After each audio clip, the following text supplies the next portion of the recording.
지난 6월 공개됐던 금융세제 개편안 초안이 여론의 반발에 부딪히며 한 달여 만에 수정안이 나왔었지요.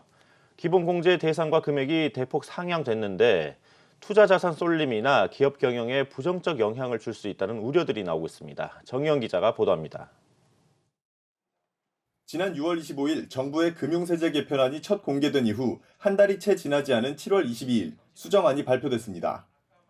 개정안대로라면 상장 주식과 공모 주식형 펀드에서 발생한 양도 차익에 대한 기본공제 금액은 5천만 원입니다.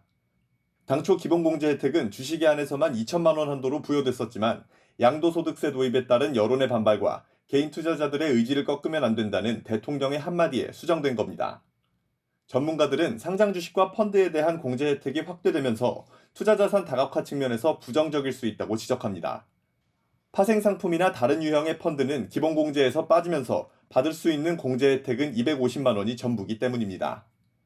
상장 주식과 공모 주식형 펀드의 경우 5천만 원까지 세금이 공제가 되면 다른 투자 자산 대비 공제 혜택이 20배가량 높아 투자 수익률에도 큰 영향을 미치는 만큼 다른 금융 상품은 외면받기 십상입니다. 그러니까 원래 상품은 이제 가장 이제 생산적이고 이제 수익률이 좋은데 투자를 하는 게 가장 효율적이고 바람직하거든요. 세제로 인해서 이런 선택이 왜곡이 돼서 특정한 상품으로만 투자나 이런 게 몰릴 가능성이 있는. 금융 상품의 다양성 같은 게 좀 이제 훼손될 우려가 있고 자원 배분의 왜곡이 좀 발생할 우려가 있죠.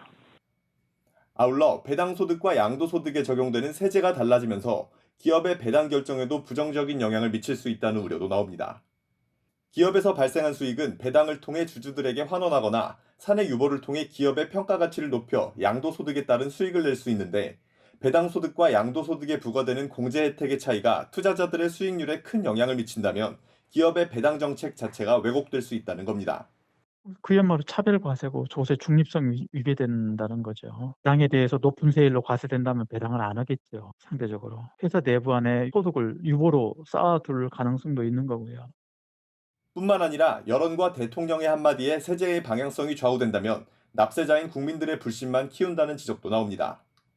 세제가 자주 바뀌면 국민들이 신뢰가 오래 지속되지 못하고 또 바뀌겠지 이렇게 생각할 수도 있고 아무래도 납세자의 어떤 예측 가능성이나 신뢰성 측면에서는 좀 문제가 있어 보이는 상황이 아닌가 생각됩니다. 정부가 수정을 거듭한 세법 개정안은 현재 국회에 제출돼 심사를 앞두고 있는 상황. 국회 통과 과정에서 추가로 개정될 여지가 남아있어 이래저래 정부의 금융투자세 도입은 일파만파의 후폭풍을 몰고 올 가능성을 높이고 있습니다.